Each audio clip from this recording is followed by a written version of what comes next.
Hello, everybody, and happy Wednesday. This is definitely the first take that we've done this of our lighting critique today. So today we've got a couple videos we're going to go through. We've got some stills that we're going to go through.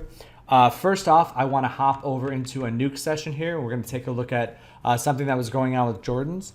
First off, he named the file that he sent over "Every Day I'm Shuffling," which makes me just happy. That's very much appreciated. Thank you for that, adding that ray of light to my day. So our big issue right now is we're dealing with the shuffle node and shuffling out AOVs. So Jordan has done a really good thing, which is create light groups in his render, baked them out into channels within an EXR file as AOVs. Now we want to export them out, and we want to piece them back together into the final image. So he was having an issue, and this was the shuffle node that he sent over initially. And to kind of go through it, let's just take a look at this is let me just make a brand new node here. So we've got a shuffle node, and what the shuffle node does, let me go ahead and see if I can just make this bigger, is it basically is like, okay, so you've got a thing, it comes in, it's like any other node, right? Thing comes in, something happens to it, something spits out the bottom. So in this area over here, we've got the thing that's happening to the input. And then over here is where we got something spitting out the bottom. I'm not the biggest fan of this. I think the shuffle node in both of the redesigns recently is more complex than it needs to be. And I think it's kind of trying to do everything in one node. I would much rather have just like an AOV breakout node that like you can just select which AOV you want to break out, which we kind of have here, but like it's a goofy interface that causes some issues. So if we want, basically what we're saying in this one is like I want to shuffle out the AOV that is, let's say RGBA key 1, which is the one that you created. Now this shuffles that out. And what it's doing is it's shuffling the RGBA values that were in that AOV into the normal RGBA. Now, what happens is if we switch this to that, you just go right back to normal.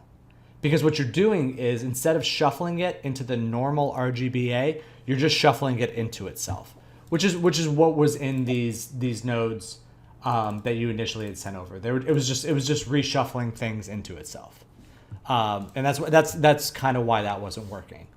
Now, I do want to show you something else, a couple other things with this. Basically, we have, I wanted to show you guys, we've got Ashley coming in here. We're shuffling out, and this is a workflow if you want. We've kind of talked about this. So the idea is like, what if you just want to adjust one thing on her? And what you can do is you can use the minus node. And that's really beneficial. So you can shuffle out like this key light and subtract it from the original scene. Now you can see it's kind of going away. And what you can do then is you can take this, and we use our unmalt and pre-malt around our color, our grading nodes, which I'll talk about in a second.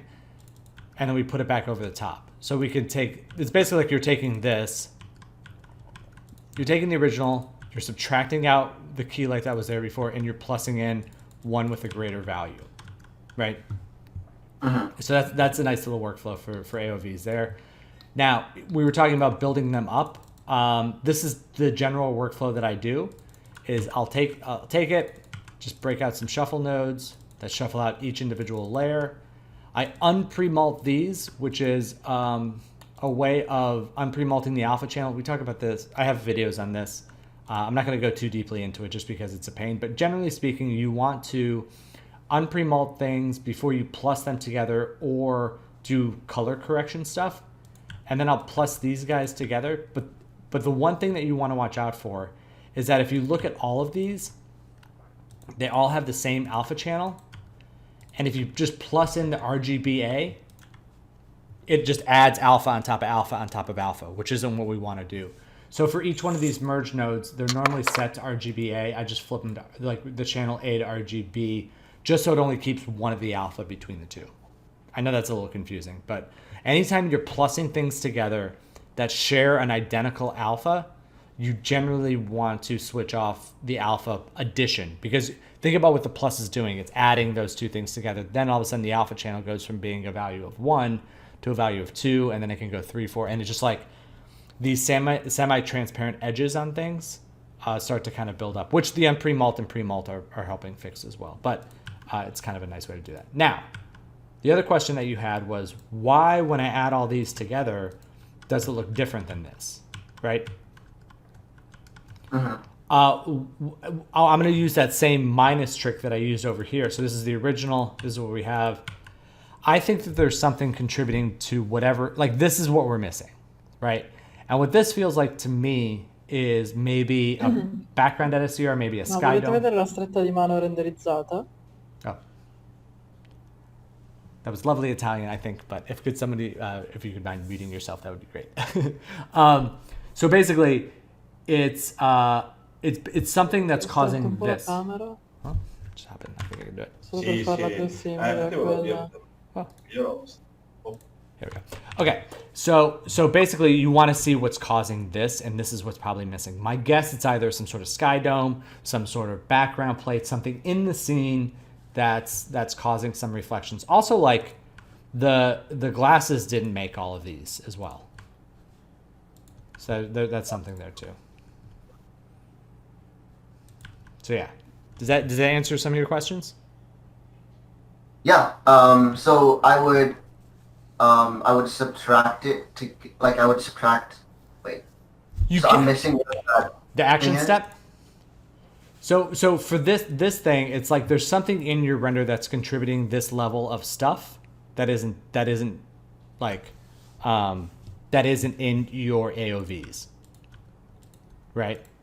Mm-hmm. So my thought is that, like, just double check your render and make sure that there's no like additional geometry that's around, maybe some sort of like ground plane off-screen stuff that's like bouncing light in here. And then, I mean, if you really want, you could then, like, it's ghetto, but like you could take this, I guess, I've never done this before, but like you could take this and plus it back into here. Wait, let's do it this way. And now plus this back into here, because you've got this minus out and that plus back in. Check this off, and now theoretically, now we're back to the original, because all we did was we added in what was missing, and then you could go through and you could change this if you want. You could make this a little bit brighter. So just making sure I not missing anything that's illuminating.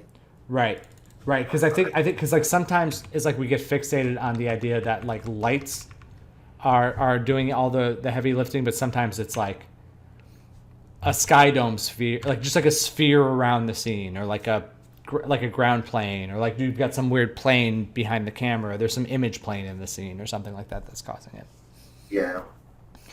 All right. Well, thank you so much. Yeah, no problem, man. Okay, so we got 15 minutes. Let's go through these guys. So up first we have Tristan. I don't know about you guys. I think this looks great. I think this looks really, really good. The only note, and this is super minor, is and I hate things being held up by stuff, like the eye dings feel a little big. They feel a little big, a little soft. They could be a touch warmer. And then there's at one point, where'd they go? Like there, they kind of just, I guess it's because she looks down, but it's more like they kind of disappear, and it was more that they just kind of like felt like they popped off, as opposed to, I guess that makes sense. It's like I just want like one or two more frames in there where they like glide off. You know what I mean? Like, because like when you're watching it at speed, it just goes boop, and they're just gone. Like, or they're off the entire time she comes out of that blink. It's just that she comes out of it and we see it for like 5 frames and then it's gone. Mm-hmm. So, I you know what? It might just be easier just to, if you have them as a separate pass, just to take them off for that entire, like, blink. Yeah, in between those two blink, or in between the blink and then this movement, or something like that. It's just losing them for those few frames. So really, but really, really, really great job with this. This looks great. Thanks. Yeah. All right, and then we've got Yeah, Kevin going on here. This was just a clap for this one because I know that you. This looks great. This looks great. All right, good job. Thanks, guys. Whoa, I just got a happy thing at that moment. I don't know if you guys heard that. I got a happy reminder. Okay, cool. That's perfect timing. Usually those things are awfully timed. Okay, let's hop into some stills.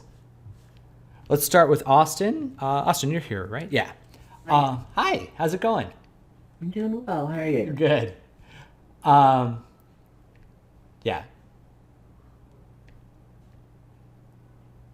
I like the update. I like the banners look a lot better. The all this is looking good, I think. Let's see.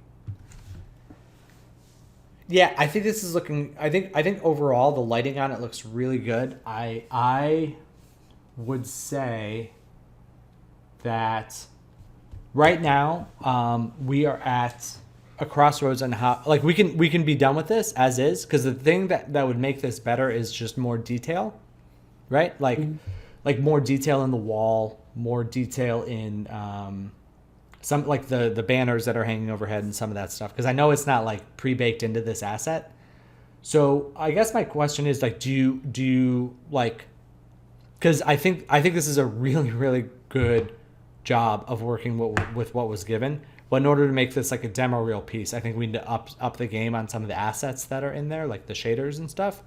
So it's really up to you. Are you happy with the progress you made? Are you ready to move on to something else, or do you want to keep going with this? I think I'm ready to move on to something else. Okay. To practice more on something else. Yeah, and like I said, I know this was like your first full project that you did with us, and it's really, really, really successful. In that you're like, you know, sometimes if you have like a super detailed character with like wrinkles and like a killer shader on it, you can pretty much throw any lights on it and it's going to look cool. It's harder to make things that are simpler look good, and you've got so much dynamic energy in this light back here. Like again, like this is essentially just like almost like a Lambert gray wall, and there's no even tones in it. It's like the color, the value, everything's really moving nicely back there. And if you can do that, then you can do really great things with even more complex assets. So really good job with this. Thank you. Yeah, you're welcome. All right, Dani is not here, so we will skip him for the time being. Julia is here. So this is a really, I'm sorry, Julia, I muted you before if you're looking for that. So good progress, good updates. This is the old version. Just going to copy this over top of this one just so we can A/B it. Yeah, lights look a lot better. Let's look at them versus the reference.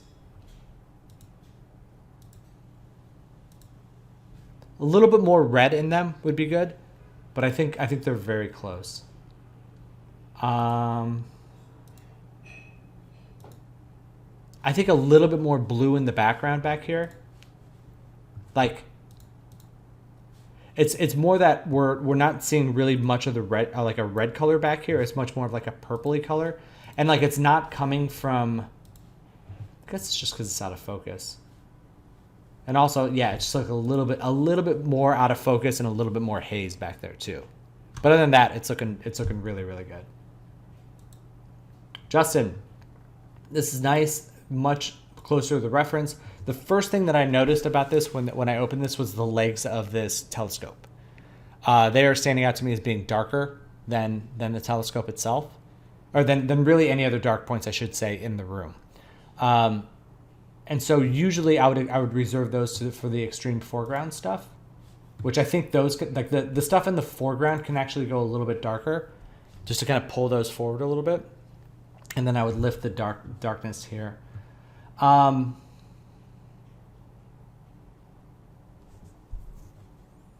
I like that light value there.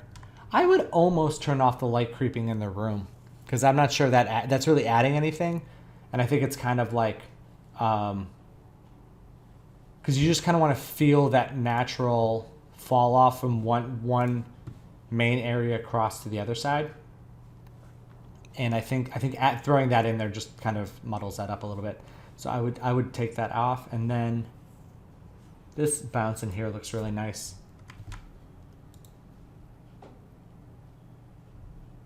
Could I close that door then, or just leave it? Yeah, you can close it. You can either close the door or turn off the light, or both.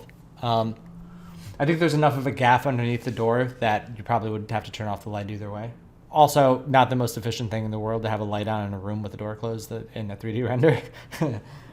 But yeah, I think, yeah, you know what? Let's close the door too, because what this does compositionally is it makes this a much broader thing, and like it can just, yeah, we can just have that fall a little flatter back there. But everything else I think is looking pretty good. I was gonna try maybe and brighten, not the key light in this region, but like, let's see.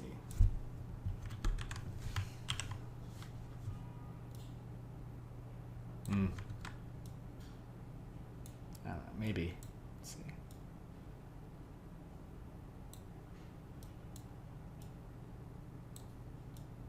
Maybe just a little brighter in there. The one thing about this is that, and I'm looking at this now,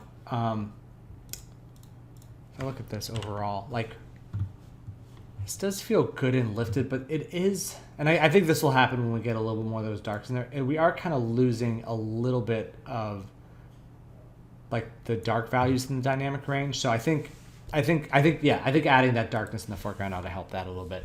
So because I think the haze might be a little bit too strong. All right. So Mauro, I think we've gone a little bit too bright in the wall here, and I think it's too bright in the diffuse. I think we're seeing too much from the last iteration, and I think we could probably tone that down. Now, yeah, this over here on this wall, the reflection, that looks good, and like the kind of shadow from this and the reflection over there, I think that's working out really well. The character still has those sharp reflections on her eye, and I would eliminate those because there's really nothing to reflect in the room for right now. And I would almost, we can check it against the reference again, but I would almost warm her up a little bit too, because her skin is feeling a little bit on the gray side.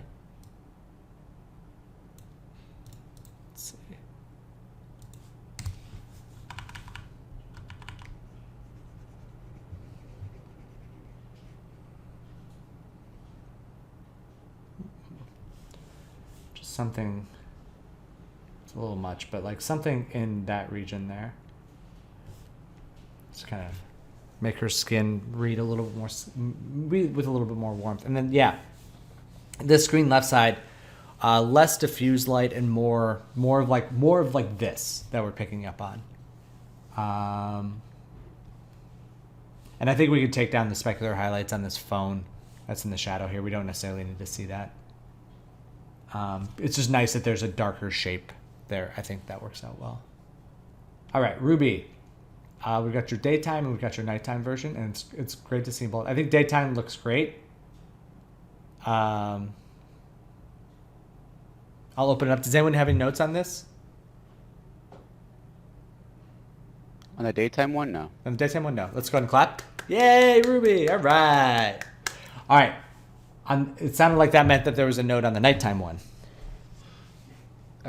Just the eye is popping out a lot, like it's too bright to be dark on that side, because that side of the room is darker.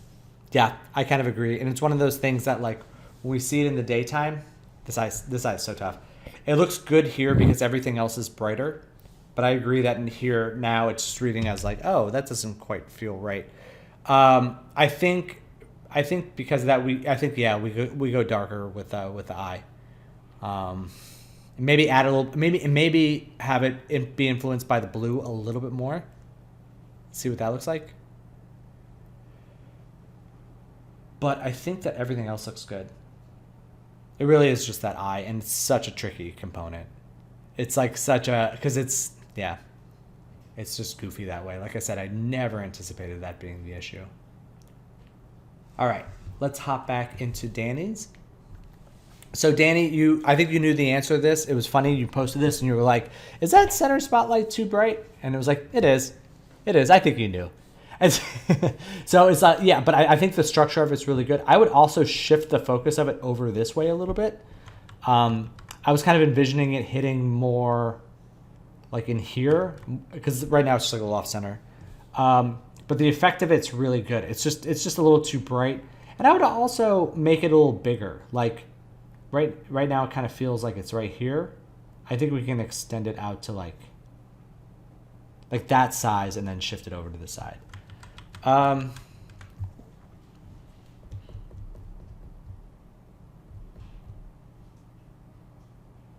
Everything else is shaping up pretty well. I think that's pretty. I think we'll start there and then we'll kind of build up from there. Unless anybody else has any thoughts. I mean, like some of the other things are like the swords and the pots are getting too bright because of that, but. Okay, cool. Let's hop over into this into your. So you were talking about having the AOVs not picking this up. You should check the emission.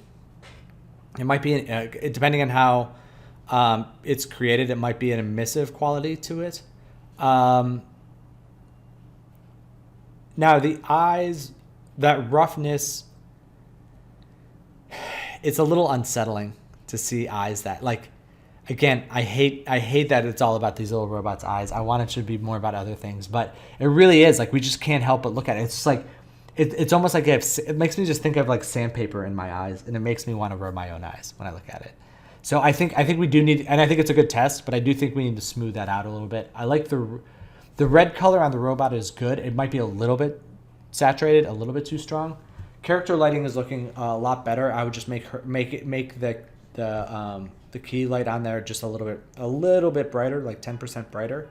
I love that we're seeing this on the wall over here. I think that's really cool. But this light coming in here. There's also just like because that light on the eye, is that coming from overhead? So it'd be that reflection. There's just like another light source again. I'm not quite sure what that is. So I'm not quite sure what's causing this light in there too. But yeah, so to answer your question, check the emission on the book itself, and see if that's the AOV, if that's where it's hiding. And then on the robot, this light in here is good to get a read on the robot's face, but it's too strong enough to the point where it makes me think it's the key light. And that's not really the case unless we want it to be. In that case, we should talk about adding it. Basically, it's like we need to add it in more places or less. And if it's going to be this bright, then we need to see it on her as being like, and then we need to like give it some motivation. Like if it's going to be coming in from this way, we need to put some like volumetric light up there or something, or we soften it, tone it down, and make it just like kind of a fill light that's on his face that makes his face brighter. That doesn't necessarily need the source because it's just like subtly lifting something. So, all right, guys, that's it for today. It is 11:30, so I do have to hop. But like I said, post questions. If by chance so what happened? This is so dumb. I was recording the first one and then I dropped my pen and I hit something on my keyboard and I'm not sure if I lost that first half of the recording. If it does, I will re-record and edit it together. You'll never see that. You'll never see the seam. But either way, it'll probably get posted in a little while because I think I have to fix something. Long day. All right, I'll talk to you guys very soon. Be good, everybody. All right, bye. Bye.